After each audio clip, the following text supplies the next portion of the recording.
Hello, and welcome to the Inventive Marketing Club number 4.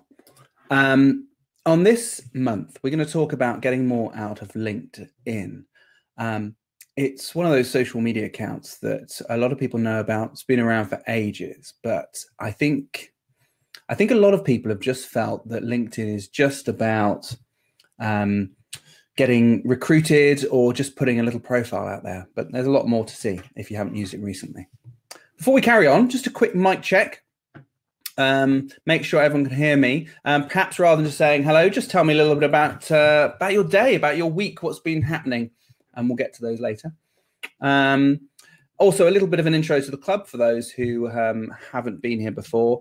The club is a monthly coaching session, if you will, group coaching session, where we'll look at a particular topic and talk around the subject, basically. So we look at, sometimes we get into the weeds and get into the detail on something, and sometimes it's like this session, it's a little bit more around the edges. But you get plenty of opportunities to ask questions and engage with the rest of the audience who are attending. We don't have any guests for this particular session. I was trying to bring on board Jack McCautry, who we work with on a lot of social media training that he provides for us, but unfortunately he's not available. He's busy, which is a bit of a shame. So you've just got me. Okay, so on with the show. I've got a few questions that people might like to ask, so do get those in while we carry on. Just a few ones here. I want to know how everyone uses LinkedIn. Tell me how you use it. When do you connect? And what do you look for in a LinkedIn profile? If you're looking at working with someone else, what are you looking for? And that's going to be really useful information to help make our profiles better. Okay. So first of all, a bit of a LinkedIn overview. LinkedIn has been going for a number of years. Actually, I'm not sure how many. I've got some in my stats here. I'm not quite sure how long it's been going for, but it's I would say since mid-2000s. And I've always found LinkedIn to be quite a nice, interesting place. It's never had any of the sort of nasty, horrible content that you certainly get a lot in social media accounts nowadays. But a lot of people, when I talk to them about LinkedIn, they really feel that it's just a social platform that they use when they want to be recruited, or at least that's all they think it is. Certainly, if you're talking to a business owner and they say, "Why do I want all of my employees on LinkedIn?" They're just going to be poached. Well, it's likely they might be on LinkedIn anyway, but also we can use those accounts as a tool to help spread the word. So we'll be talking more about that later. It's an authoritative result that will come up for a person search. So if someone searches for my name, then one of the entries that's going to come up is going to be LinkedIn. And LinkedIn is quite an authoritative source. So you want to make sure that that profile, if you've got one, is up to date. I also think it's good for engagement, better than some of the other social platforms. Certainly positive engagement anyway, and that only seems to be increasing at the moment. Claire, you've got a bit of a comment here. I use a company page to post a couple of times a week if I have time. Excuse me. Ideally, internal staff should share the posts to give more awareness of the company. I find using GIFs and video work really well on LinkedIn. Why is what better? Claire, are you able to clarify your particular question there? It's out of context for me now. So when you're sharing content, video is not something I've used a lot in LinkedIn, but I know that for a lot of people it works quite well. I know there is a time limit, I think, of 15 minutes. So a lot of our podcasts, video podcasts, wouldn't quite fit into that, but it's something I do want to experiment with. So you clarified your question. Thank you for that. Why is LinkedIn better than other social media? Okay, I mean, this may be a personal preference.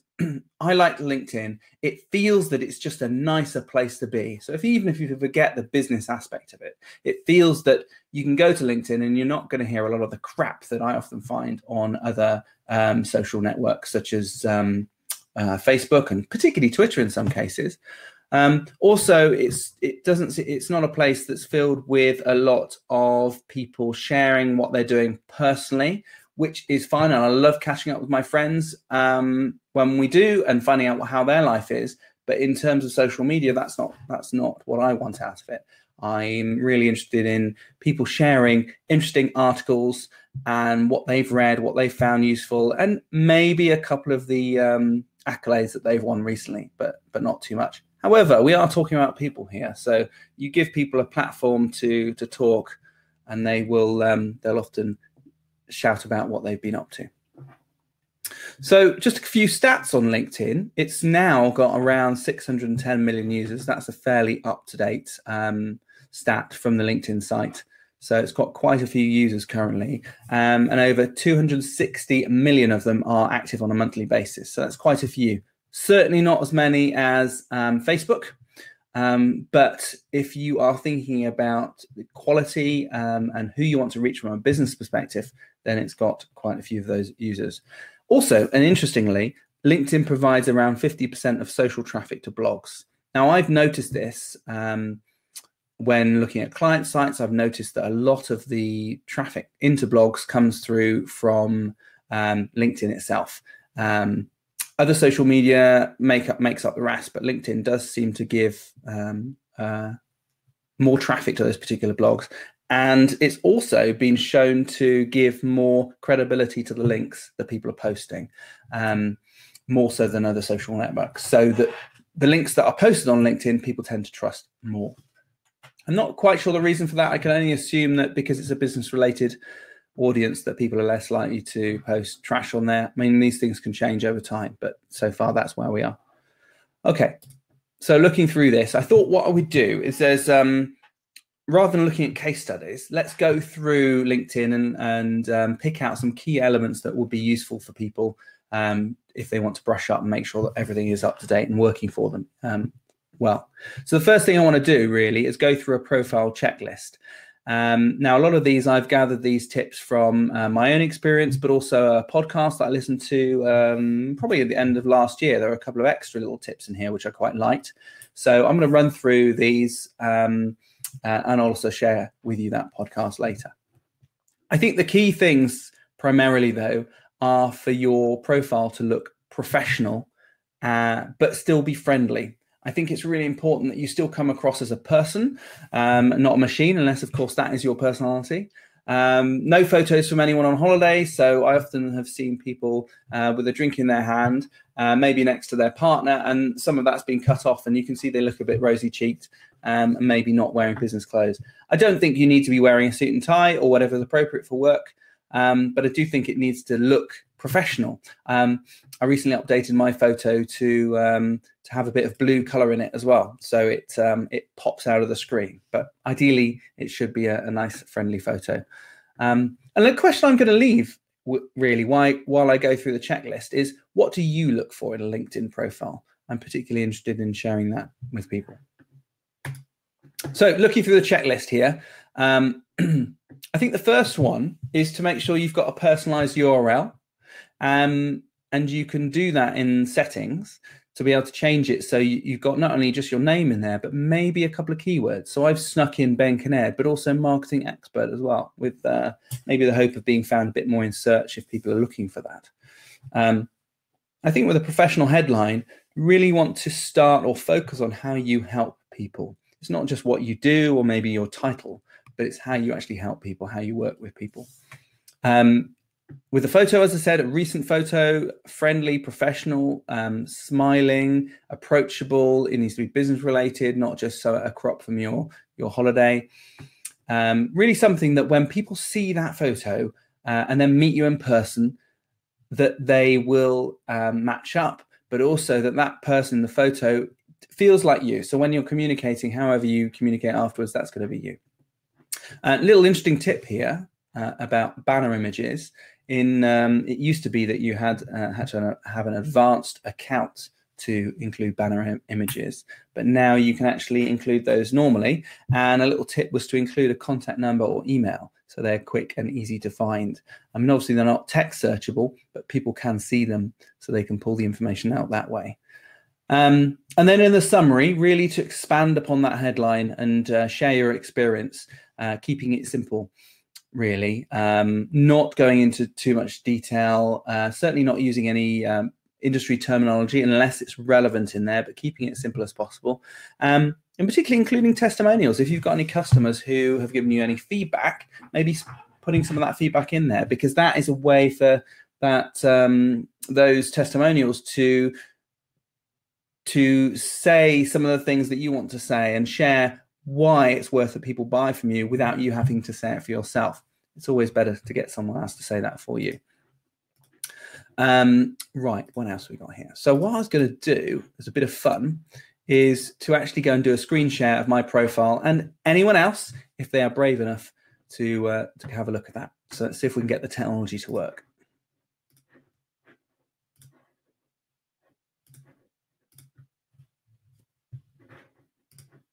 Okay, great. So now I'm just sharing my browser window, which has my LinkedIn accounts in it. I'm just going to walk through some of those things there. Just put my chat off to the side. Great. So this is a typical LinkedIn view. I don't know if anyone's used this recently, but now you can have these header images right at the top in this section here. And as you can see, one of the little tips was to include some form of contact information in there. And a little call to action that I've popped in there. Plus, for me, getting speaking opportunities is quite important. So I've got a little image of me speaking at a Faster event. So hopefully that's portraying that I'm someone who is able to speak confidently in front of an audience. And I've also someone that other people want to listen to. That's my hope anyway. Also, as I said, I changed my image. So I've got a nice blue background to it. So that was just a simple cutout in a photo program. But what I was trying to achieve there is something that resembles me. So when people meet me in person, it looks like me. I think I need to update my photo, though, because my beard has grown since then, just a little bit. Having the pop of color looks great when you're looking through other posts or other profiles. It's going to just pop out a little bit. Going through to the headline here. So this is in some of the comments I said about using, trying to get your headlines so that you're showing how you help people. So that's what I'm trying to do here. And really what my focus is, what my aims and objectives are really. And it's to get better, or to get businesses better leads by focusing on measurable improvements. That's what I try and do anyway. But hopefully that means when people see that is something they want, and they say, yes, I do want more leads, but I want to focus on things that we can do and measure rather than just scattering their marketing in all different directions. Also trying to put in here that I'm an event speaker, so I'm obviously running my own workshops, but happy to speak at other people's events. Author and podcaster. We're starting to run out of text there, but I'm putting in other things that hopefully give me some credibility. Moving down the section here, we've got the summary. So using the little tip about including a testimonial, I'm including a couple of different bits of feedback from people, which we've gathered through Say Hola, which is our testimonial feedback program. I haven't mentioned the customers in here. I wasn't sure about whether I should put that. Maybe that's a good thing to do or not. I wasn't sure, but I thought let's put in the testimonials anyway, because people have said this about us. And it's really nice that we don't have to say this. These are actual testimonials from people. However, the problem with when it doesn't say who they're from or where the testimonial comes from, that it may mean that we could have made that up. But hopefully what I'm trying to do and cover in the summary here is expand upon the headline, get a bit more information, give them a feel for who I am and what I like to do, solving problems mainly, a few more contact details, and then some feedback from other customers. What I've also included down here, not touched upon in the profile slide earlier, was to include some videos. Now, we've done a few testimonial videos, which Claire's videoed some of those for us. So these are a couple of testimonial videos from clients, and I've included these at the bottom of the survey summary because it's something that will be useful to people if they've read this and they said, well, that sounds interesting, but what do other people say? Well, they can actually see some of these testimonials here, and so they can dive straight in and watch some of these videos. But you can do that with, if you have any video, you can add those to the bottom of your profile just by adding them in. So these are all on YouTube, but you can actually add in slide shares if you're using that particular system, and you can add in links to web pages, although I found with links to web pages, they don't seem to work so effectively for me. You know, the actual thumbnail doesn't look particularly interesting. I think videos work best on this particular platform. And if you want to add those, we can just go and edit the profile. And now we have the ability to add everything like the name, headline, a few other details, but also the summary. But you can also upload and link in various different assets. So it's one of the good ways to do it. And I definitely recommend, if you have any videos and anything that gives a summary of who you are, some feedback to you or the company, definitely add those in there as well. Okay, let's see. Let's go back to our screen here. So, Claire, yeah, you mentioned you've got a question here. Is there a limit to the length of video you can upload? I believe it's 15 minutes. I haven't reached that yet. I know friend of the show, Jonathan Pollinger, he talked about that recently, and I think 15 minutes was the limit. That might be opening up. I know that LinkedIn are going to start to do live video through their system at some point in the future, but it's not ready yet. So actually, I'm not sure what the length of videos, but I'm pretty sure it's 15 minutes. Maybe Claire, are you able to have a quick look at that for us? Right, so moving on. Is anyone else brave enough to share their LinkedIn profile? I could probably look at it just from the public angle. You don't need to share anything else. And we can talk through it, get some feedback on what you think you'd like to improve with it. I'll leave that question hanging for a bit. Okay, no one's brave enough. That's totally fine. That's fine. Let's move on then. And really the question I had, oh, Claire, that's very good. You've offered to look at yours, but I don't usually use my own personal one. But it's okay. Don't worry. We'll leave that for the moment and just move on. Perhaps you might like to think about this. This question, though, particularly is I'm particularly interested in what people look for in a LinkedIn profile. So if you come up in a search, or people are searching for you online, or they've seen a comment that you've posted, what is it that actually helps people to not only click on your avatar to look at your profile, but then maybe take that contact further, maybe get in touch somehow via email or a message on LinkedIn? I'm particularly interested in that. So if anyone has any thoughts on that when they're using LinkedIn, what they use to connect, to justify connecting or messaging with people, that's something I'd like to know about. Okay, so endorsements and recommendations. Who uses these? I used to use them a lot more in maybe in the last year or so, or maybe prior to that actually with LinkedIn, but I haven't really endorsed anyone or recommended anyone recently. So I'm wondering, do they help decide to work with someone? It's not actually something that I look at. Maybe I'll scan them for people I know and see what they're endorsed for, but otherwise I don't really use it for any clients that we're working with. So I'd be very interested to know if you guys use them or look at them. Claire's given a good comment here. I connect with people who are interested in the same industry for work. Yep, particularly. So the industry matters there. So I think would be that being clear in the headline and making sure that people know exactly what you're working in, I think is important there. What I wanted to do is just show where these endorsements and recommendations are in case people aren't used to seeing them. So I'm just going to share my screen again.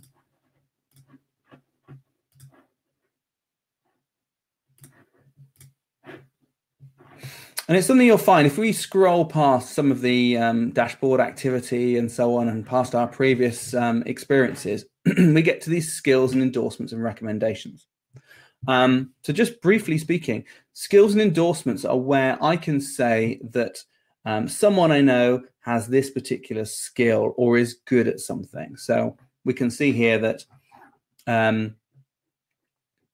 Aidan Gibson has endorsed my online marketing, but he is also skilled at online marketing, which means that he has an endorsement in that from many other people as well. And I've obviously got 70 endorsements there. SEO 63, and it gives you an idea of who's been giving me these. These are all the endorsements that I've received for different categories here. And generally speaking, people can actually give an endorsement for anything. but there are certain recommendations. And once you do have an endorsement, that your people can click on that and just basically give more endorsements into that particular one. So if they thought I did a particularly good email marketing campaign for them, they could increase that and just give their endorsement. I'm not sure how effective this is. I mean, it's great. I've received lots of endorsements there. It feels really nice, but I'm not sure what it brings. I'm not sure how many people actually use that to determine whether someone is worth working with. And I'd be interested to know if anyone does. Recommendations, however, I think are a little bit more powerful. So a recommendation is like a testimonial from someone. What's nice about them is they can be two-way. Now, I interviewed this woman here, Alex Galvez, recently on a podcast, actually, about LinkedIn. And shortly after the podcast, she sent me she sent me a request for a testimonial. Obviously, I have interviewed her, and if there's anything I particularly liked about the way she spoke as a person that I could interview, a knowledgeable person, her particular niche, which was LinkedIn, I could mention that on here. So I was able to share that as a recommendation for her. That then builds up for her, and then she effectively gets more testimonials, which she can use in various different places as well as on LinkedIn. But it can also go the other way. So you can request testimonials or recommendations from other people so they can give them to you. Really, you want it to be people that you've worked with in some capacity. I think with Alex, that's fine. We had a podcast together, and I've learned something from that, and so we have worked together to some degree. I think some people will use this recommendation feature to just solicit recommendations from anyone because they want to build it up. But I do think it has to have value. And really, it's just another way of gaining testimonials from people and gaining some feedback, which you can either then use on other places or maybe feedback into your summary. But the nice thing is, if you I found that a little trick is if you want to get a testimonial from someone, the first place to start may be to give them a recommendation first. And in that, once that's completed, LinkedIn will actually recommend that they give you a recommendation back, or at least look into doing that. So that can be a good way of doing it. I don't think there's anything else worth showing down here right now. But if you do have any feedback on endorsements or recommendations, whether you use them or not, do let me know. Okay, so let's go back to my presentation. Great. So engagement, that's one area I want to look at. I think we've looked at the profile, we've looked at all the different, making sure everything's up to date there. But really, once you've got an up-to-date profile, I think that's where a lot of people leave it. But I think one of the most useful areas of LinkedIn, or key reasons to use LinkedIn, is engagement. And that's basically meaning getting people to look at your profile, comment on what you're posting, or get involved with you somehow. So a couple of different things that I would recommend here with engagement is to try and look for opportunities to engage with people. That could just be, it could just be liking a post that they've put onto LinkedIn, but I think it'd be good to go a little bit further, like commenting on their post, or just giving your feedback or your thoughts on what they've said.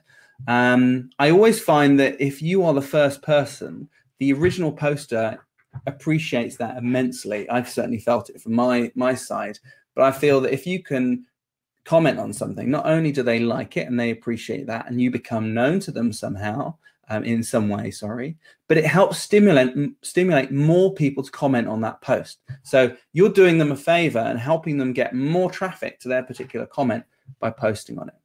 You may well benefit from the fact that you've done that, because you are building up credit with those people that you're commenting on, and that in the future, some of that credit will come back to you as the posts that you're putting out there. They are more likely to look at because they recognize you, and hopefully like and trust you, but they're going to then hopefully put some of those comments back. So I think there's a lot to engagement, and like a lot of things, you can't just sit back and wait for people to engage with your posts. I think really, if you want engagement, the best way to get it is to go out and do that yourself. Go out and advocate what you want to come back at you.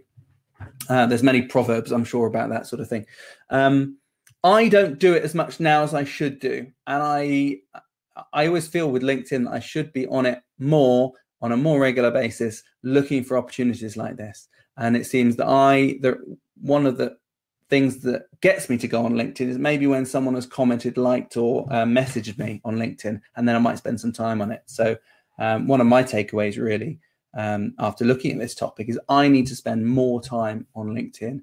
Maybe it's only 20 minutes or half an hour every few days or even every week, but going on there and looking for opportunities where I can get to know more people. Part of this is, or part of what I was talking about here is being first to comment and stimulating more people to comment or more engagement. Not only because I think you've kind of broken the seal, so to speak, you've gone in and you have put the first comment, so it becomes easier for other people to comment. You've shown the way, but also that in doing so, you are sharing that with more people because people are going to see that you commented on that. So it gives it a second bite, a second hit in being found. Now this brings me to a video that I love. Some of you may have seen it, but it's called Leadership Lessons from Dancing Guy. And I'm going to share the video now. Hopefully it will play. Make sure you turn your sound down. It might be too loud. I've not done this before on this, so we'll see how it's going to come out. But it's a really good video, so I'm going to play it in its full. And if there's any relevant bits, just narrate over the top.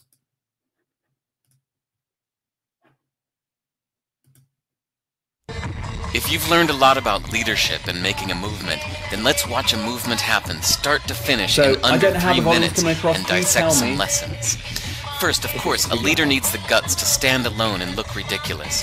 But what he's doing is so simple, it's almost instructional. This is key. You must be easy to follow.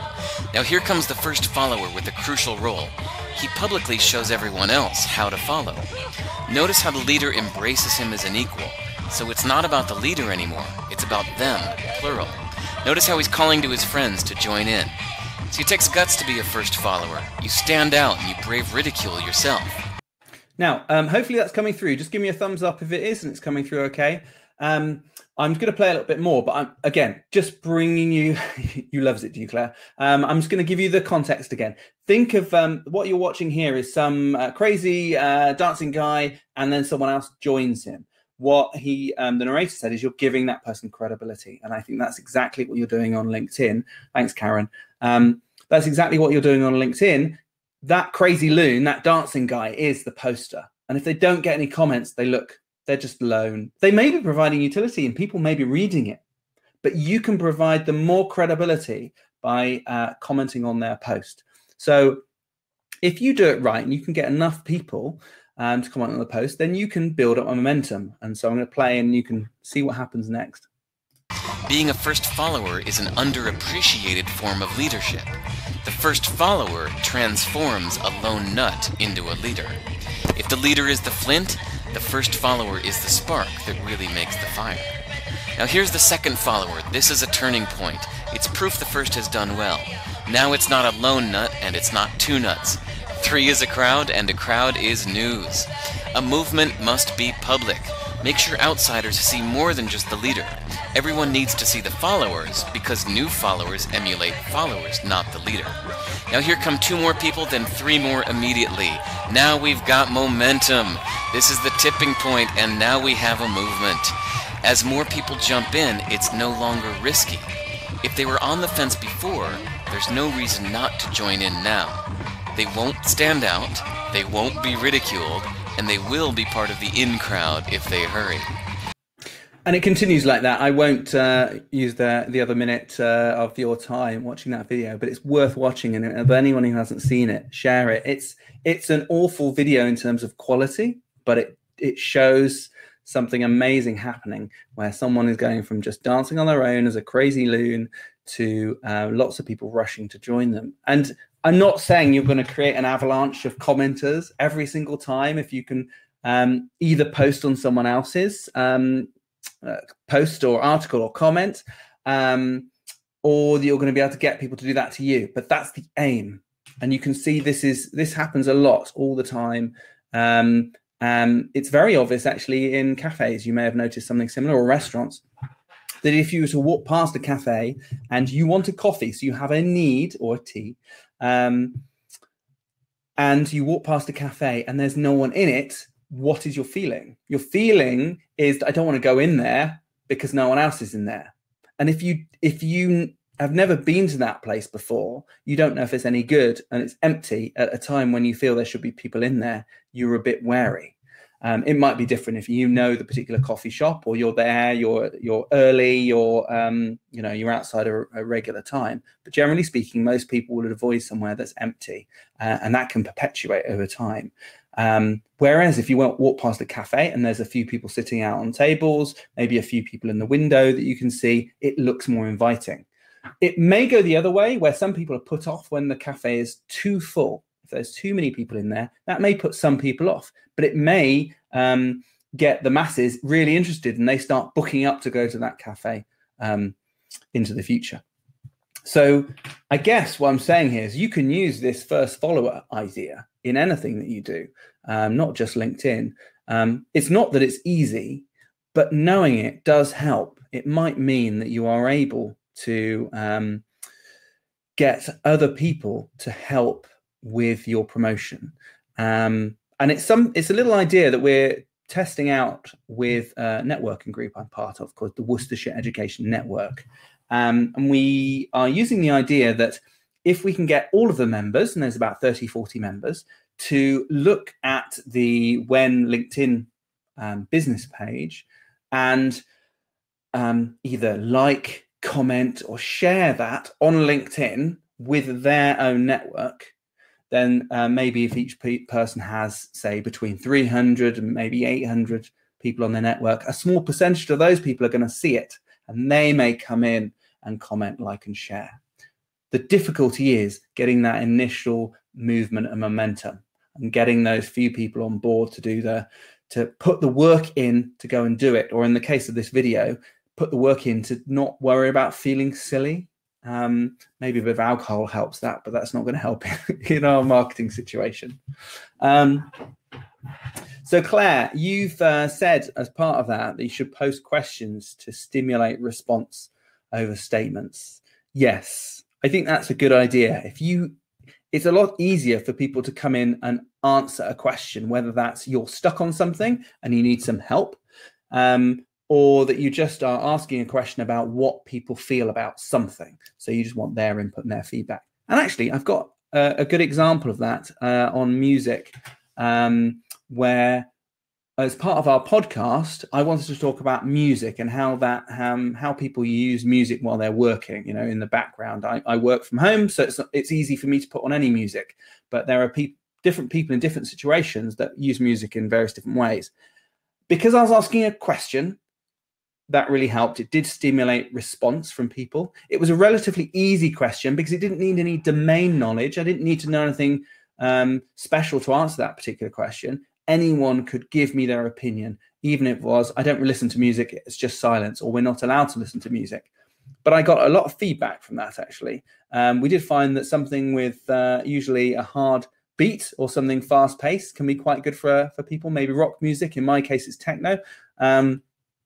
But for a lot of people, actually, if you need to focus, it's got to be silence, absolutely every time. So there is definitely some weight to that, Claire.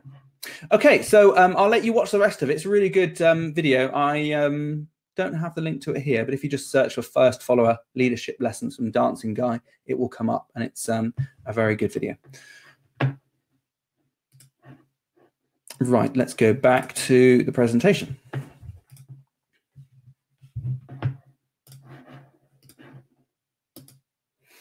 Okay, so that was all about engagement, excuse me. And really with engagement, it's just about either you can help other people to get more engagement, or if you want more engagement, you need to find other people who can help you do that. Maybe see some friends who you can get to comment on your post whenever they come out, or customers. Now, I don't know how often people post on LinkedIn. It's something we certainly post all of our blogs, anything to do with our podcast, any material we're producing, that all goes onto LinkedIn. any articles I find that I've read that I find particularly interesting. Oh, thanks for posting the link there, Claire. Anything really that I find interesting, that goes on to Buffer, and then that gets pushed out into LinkedIn. And I find that I get a lot of good engagement actually from people commenting or liking or sharing that, more so than any other social platform. Could mean that just because I'm more active on LinkedIn, that's where the engagement is. So I just thought let's take a quick look at posting and why it can be useful. For me, really, it's about the sharing links or the content, or you can use it as an alternative or addition to your own blogging if you have that available on your website. So let's take a little screen share and review how I do it.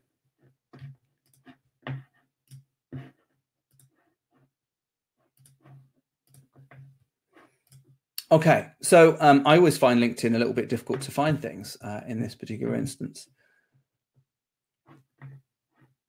But the easiest way is to go back to home, and this is where you can just start writing content.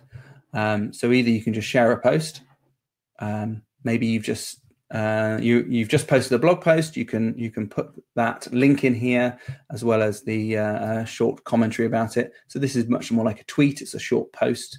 Really, you can add some hashtags. That's something. It's not new to LinkedIn, but it's certainly newer in terms of its use. You can also add images and alt tags as well. That's something I noticed, and you can tag people in. So let me see if I don't know if I have any images as an example here.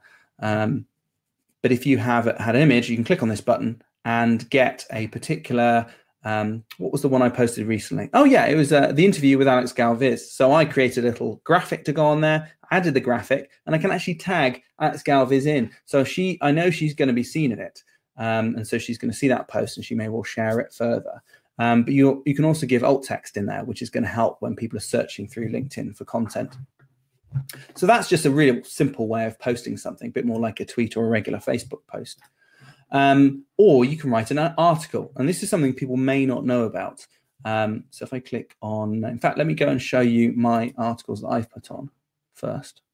Go to post an activity, articles. So what we used to do is any interview we had, I would put an article on our blog, and that would have an embedded SoundCloud link to the audio. But I'd also put it on here, just hoping for a few extra visits from that particular, just getting an alternative audience, really. You know, if people aren't looking at our blog and that's going out on Google, this is another way of doing that. So you can actually embed things in here. You can embed SoundCloud, in this case, video, and so on. And then I'm going to put where it was originally published as well. And I mean, I've got varying degrees of success with this. In this particular case, we didn't really get much at all. I think it was about how many views? 68 views. That wasn't too bad. And why is it not scrolling down any further? No, I have got more under there. For some reason, it's not scrolling. It's just not loading them. But it gives you a bit more reach. You can get a few more people seeing it, and it also gives it for people who prefer content that's native to LinkedIn. It's going to get maybe a bit more engagement from them. It also might, because it's native to LinkedIn, it might get more publicity on LinkedIn over just a regular post that you've put out on LinkedIn completely. I think it's worth doing, and I'll ask the question here: who posts on LinkedIn, and how useful do you find it? Do you find that actually it is quite good? You do get engagement on it, and do you use the actual method of posting a particular article on LinkedIn? While I do that, I'll just read a comment from Karen. View on company pages on LinkedIn. I'll actually get to that. Because I think there's, I've got some opinions on that. So that's whether we should post on a company page or not. In fact, let's talk about it now while we wait. So my view on company pages is they're a bit dull and drab, and they're mainly functional. I think company pages are a great way of just having that placeholder for your company, having a place to associate your employees or people that work with you or under your banner.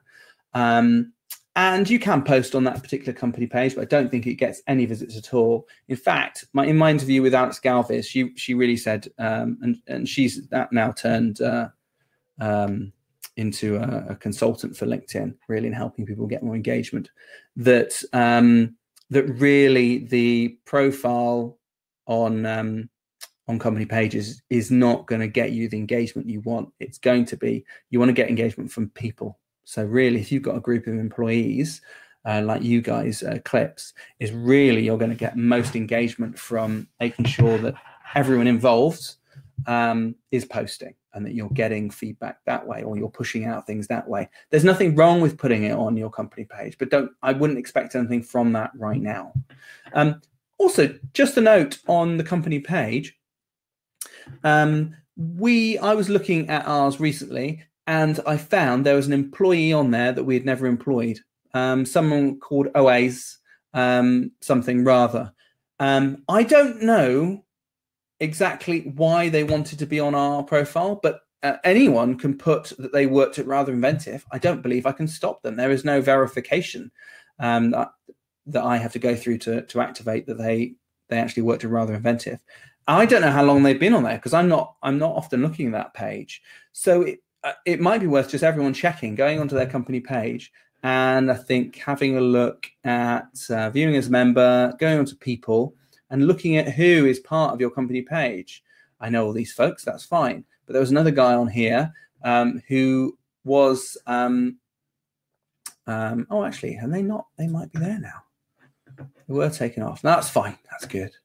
We're all okay. There was another result on here for OAs, or OWAIS, who said they worked at Rather Inventive. I'm like, I have no idea who this is. So I actually contacted LinkedIn and said, this is not employee, please take them off. It looks like they've done that, or at least temporarily, because I've still got this someone who lives in India on here. But anyway, I digress. I would definitely have a look at your company page and make sure that only the people you know about are on that particular page, as you don't want people misrepresenting you or passing themselves off as working for you. Claire, I use the company page as a backbone for the staff to bounce off and to share the content. Otherwise, yes, I agree. No one really looks at the company page. That's a good use of it, actually. A dashboard for you to push all the content to, and then people can share it from there. That's exactly how we use it in the WEN network, the Worcestershire Education Network. It's one place for people to go to pick and choose what they're going to share with other people. So yeah, that's probably a good way of doing it. Okay, what were we looking at? Oh yeah, so we were looking at posts and why people use it. I definitely think posting, if you want to get engagement, you want to get people looking at your profile, you need to post information on there. So this is a recent podcast. I went on Jonathan Pollinger's weekly Facebook Live podcast show, which he posted to YouTube. So I made sure everyone could see that there. Worth watching if you want a little laugh. That was my first live video that I've done, apart from this. But yeah, other than that, it's generally links to other bits of content, the interview. Oh, here we can see this particular tag. So I tagged in Alex Galvez, but otherwise it's just content I think is useful, or anything that's upcoming. So yeah, posts are quite straightforward. It's when you get to the articles that I think, certainly if you haven't got a blog at all, can be a really good way of getting started and putting content out there, whether that be answering people's questions or just putting bits of tips, information. One of the, I don't see it on here, which is really annoying. But one of the articles I did have that seemed to get the most engagement and visits was for 20 tips on marketing. So actually something I haven't done many of those, so it's a bit difficult to give you some encouragement as to whether tips are going to be useful, but I definitely think that tips or a bulleted list of information is a lot easier to get across than maybe longer form writing, but it's certainly worth a go. So if you don't have a blog, I'd certainly look into articles. And even if you do have a blog, it's worth picking out some and putting them on there. As you can see, though, my last post was in November, so I need to get up my game and certainly put many more of our interviews on there. Okay, so back to the presentation. Let's get back on this.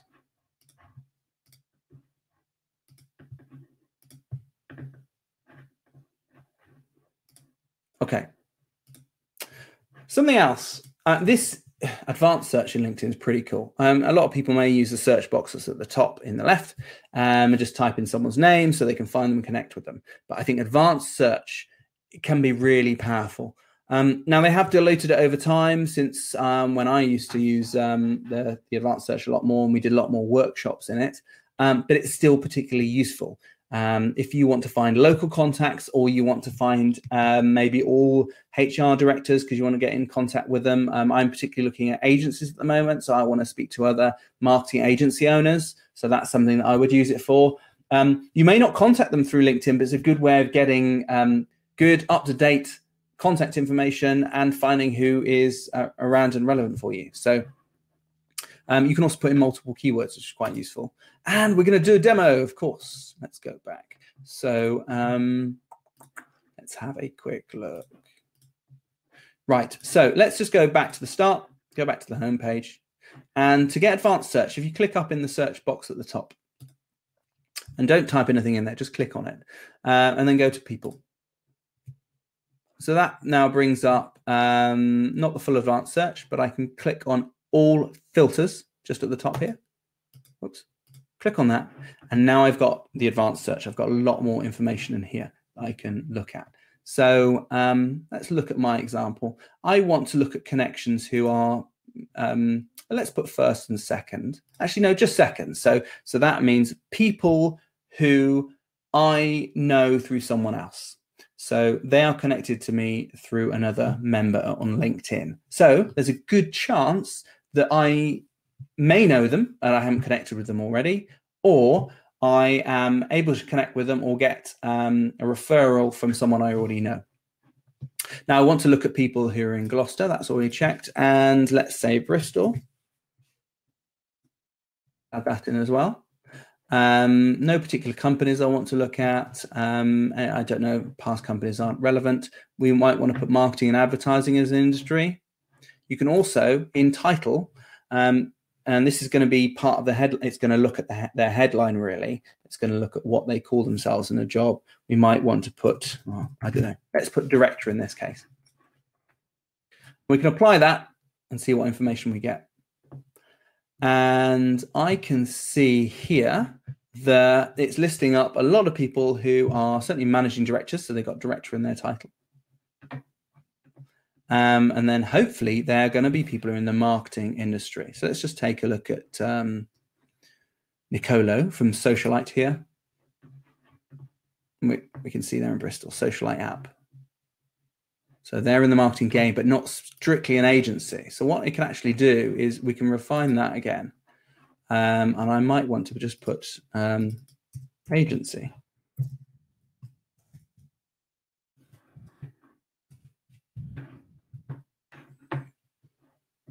And it refines it down a little bit. And then I can go through and I can either connect with them or I can see more information about them and see whether I want to connect with them in a different way. But you can do that for any particular keyword. If you are trying to find people that you want to have a conversation with, this can be really useful in terms of refining that down and getting the information you want. Now, you used to be able to save these as searches. Unfortunately, you can't do that now. You can only do that in some of the paid versions of LinkedIn. I think for recruitment and sales navigator, they call it. So it's a real shame, actually, you can't do that here, but I understand they're just pulling features out because they want you to pay for them. However, if you wanted to save these searches and it's something you wanted to look at on a regular basis, there's no reason why you can't just save the URL and just come back to that. So save as a bookmark or just a link in a text document, and then you can revisit that whenever you want, and it's going to bring up fresh results. I think what was nice with save searches is you could actually get them to email through on a regular basis. So if you were using it as a way of plundering for LinkedIn leads, then it would send you an email whenever anyone changed their status to match or signed up to match your particular filter criteria. So it's definitely worth looking at advanced filtering. Has anyone used that at all? Is it something that people have used in the past? Is it something that they think they might use? Any particular questions on that?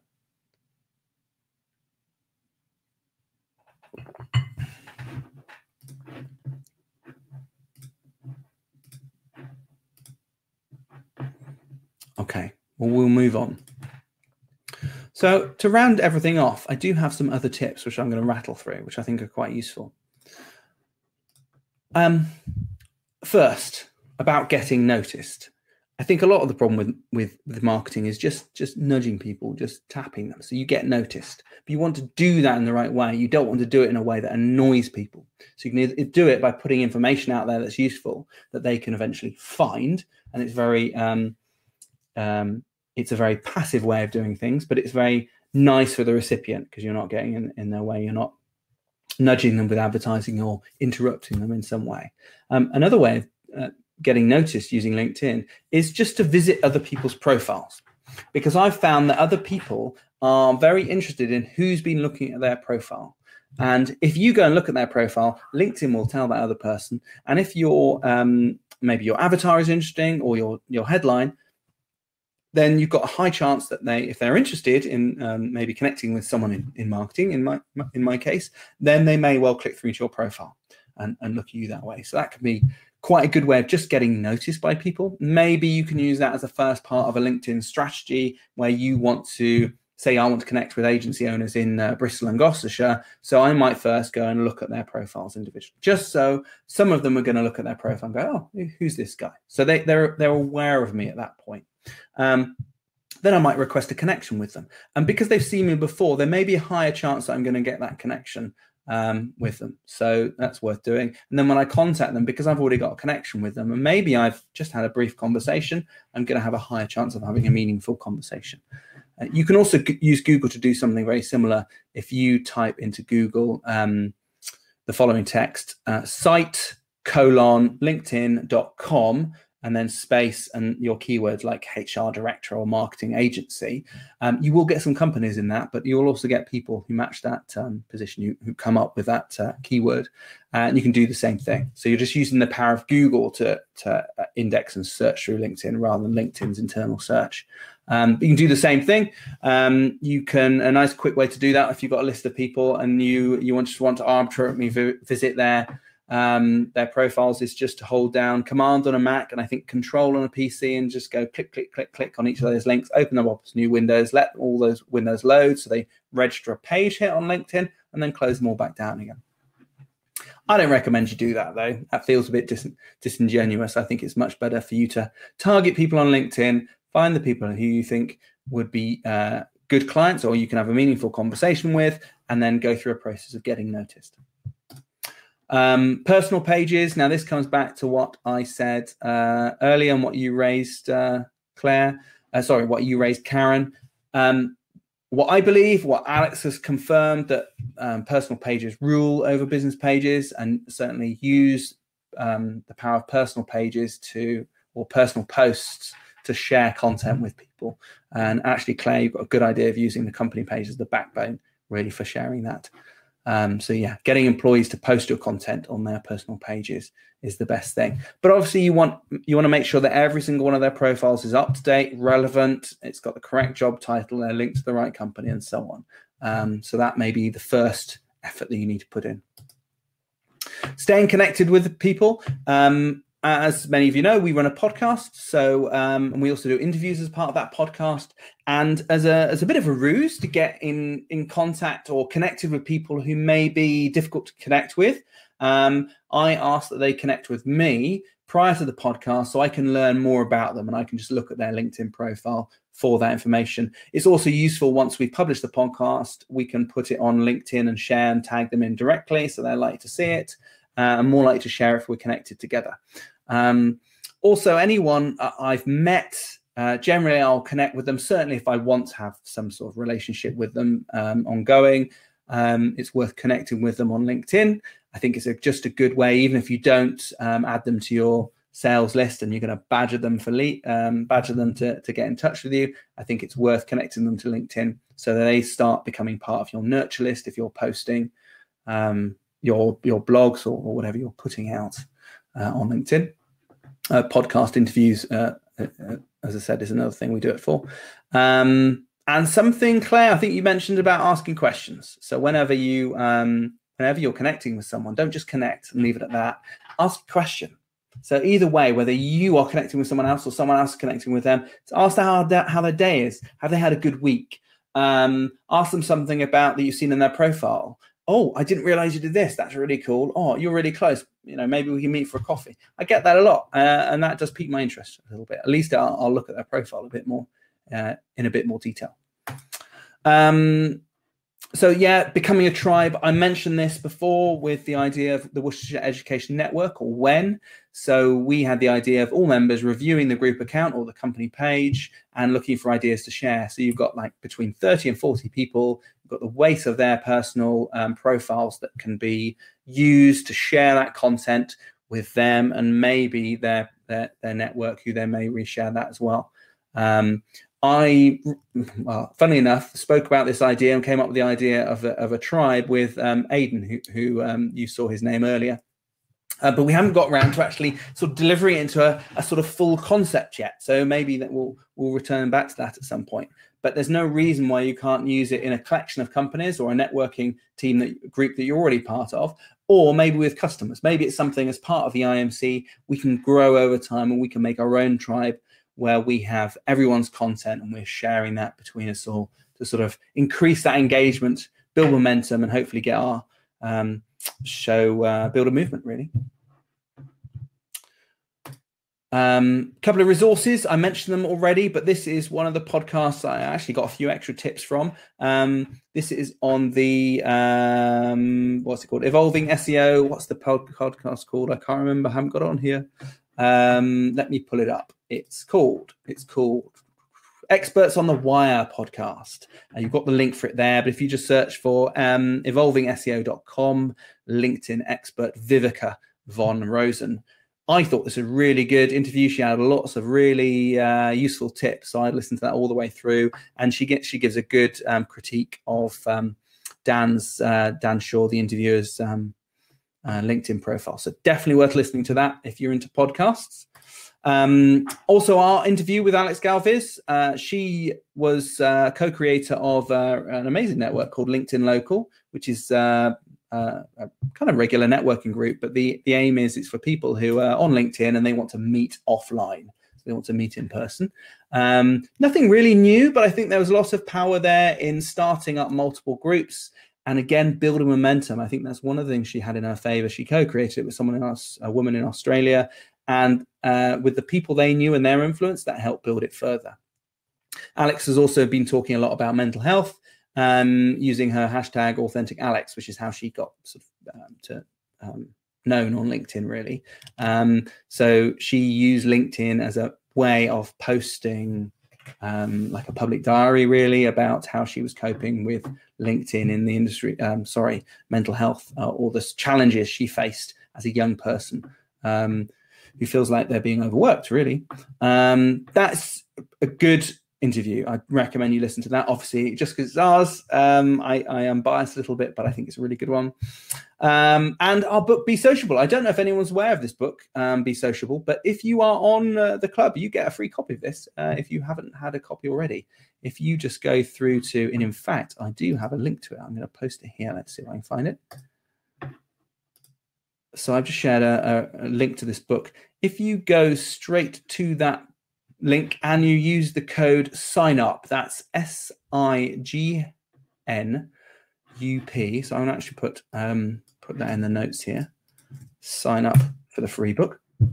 If you use that code, then you get it completely for free. That's got lots of tips on lots of different social networks.